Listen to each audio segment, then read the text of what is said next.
Продолжуваме со нашите атрактивни гости за денес. Ќе го најавам нашиот најпопуларен и најуспешен надпреварувач на автомобилските трки. Најдобар спортист на Македонија за 2014-2015.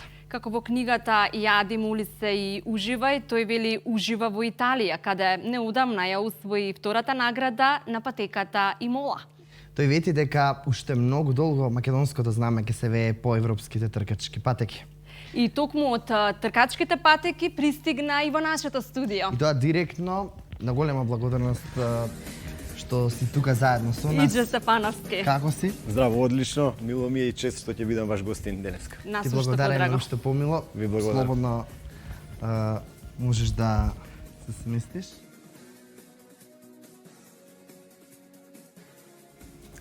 Така, добре, не дојде уште еднаш официјално во студиото. Добро ве најдов. Мило ми е и чест, како што кажав, да бидам ваш гостин и да подискутираме за сите оние работи кои што ги имаме направено во минатото и кои што слегуваат во иднината во мојата кариера. Така, ни доегаш спомна Оливира директно тркачката патека со големи успеси, го гледавме тоа и преку пренос во живо на телевизија, но прво прашање вака, од кога знаеш дека ова ќе биде твојата професија?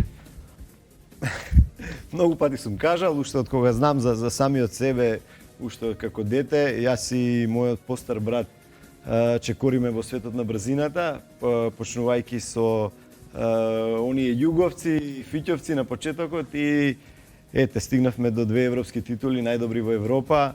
Верувајте, може би некоја магија со она што живеев на самата патека на водно, на самиот старт на патеката на водно е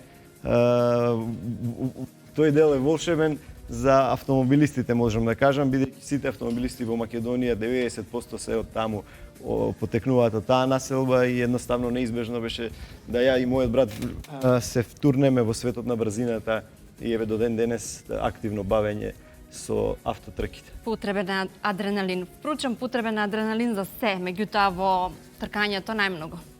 Дефинитивно, адреналинот е она што ме потикнува да чекорам напред и некако кога немам трки, едноставно ми фали. Беше овој период, беше така малку замран со COVID-19. Каде вежбаше, како го одржуваше темпото? Тежок период за сите спортисти, апсолутно, поготово за нас автомобилистите, бидејќи во Македонија немаме тркачка патека, како што знаете, и е голем хендикеп во однос на другите надпреварувачи кои што се од Европа, бидејќи сепак, иако со оние сите рестрикции што ги имаме во цел свет, апсолутно они барем може да тестираат на тркачките патеки. Драго ми е што се враќаме полека во некоја нормала, што еве токму пред една недела учествував на трката во Италија и го освоив второто место. Без никаков тренинг, без никакви припреми, атакувавме на патеката на Имола. За нашата нација во ова време корона, што навистина ни е потребно малку динамика повеќе. Кажи ми, дали првиот збор во животот ти беше кола? Не знам, треба да прашате мојата мајка.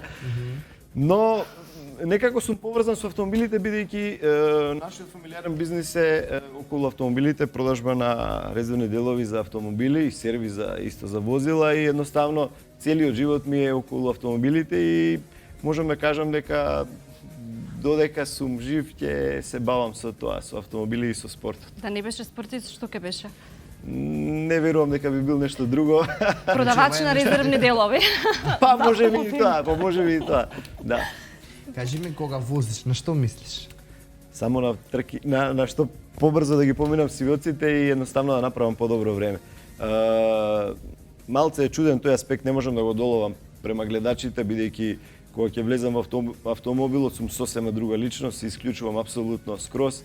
Едноставно таму ми е најдобро, таму го наоѓам мирот, иако се големи брзини, таму се чувствувам најдобро, најудобно. Тоа е твојата дефинитивна. Да, возиме со големи брзини, се дешаваат доста несакани ситуации, но едноставно тоа е мојата љубов и тоа ќе биде до крајот на мојот живот. Да, дефинитивно. Јас, например, еве кога возам, мислам сега што треба ручек да правам, па чека децата да ги земам нели од градинка.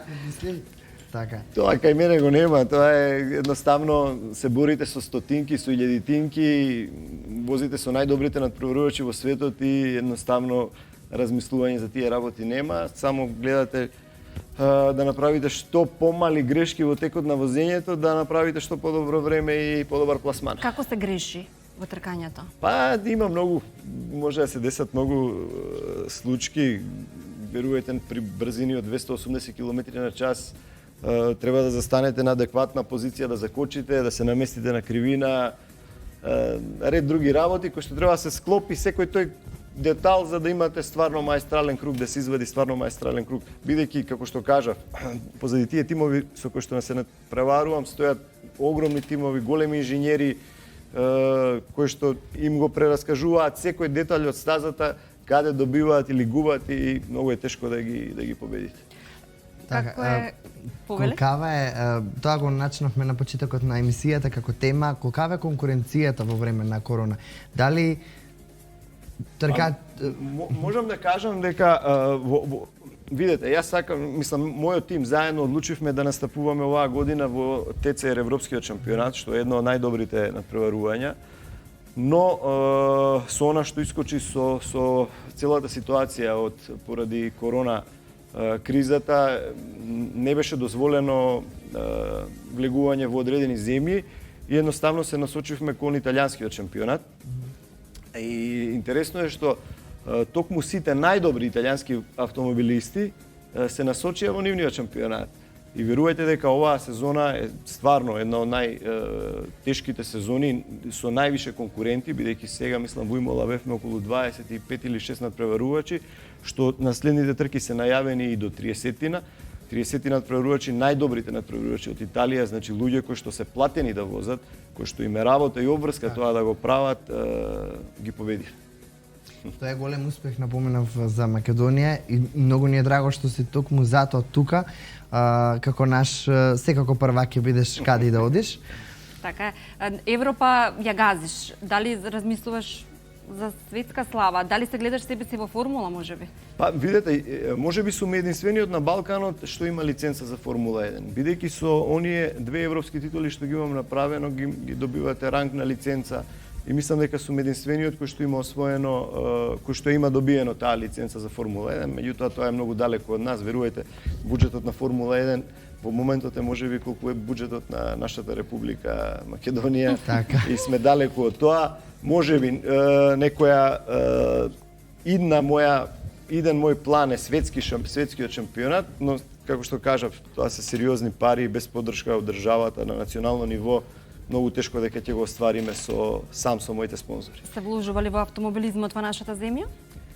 Многу малце, верувајте, многу малце. Не дека не се вложува. Ја би сакал стварно оние спортисти кои што се истакнати во секој спорт да добијат финансиска поддршка онолку колку што им е потребно за стварно да прават резултати, бидејќи се распределуваат средства на не би сакал да кажам автомобилисти, меѓутоа на сите останати спортисти кои што немаат резултати, а правите спортисти изостануваат, верувајте.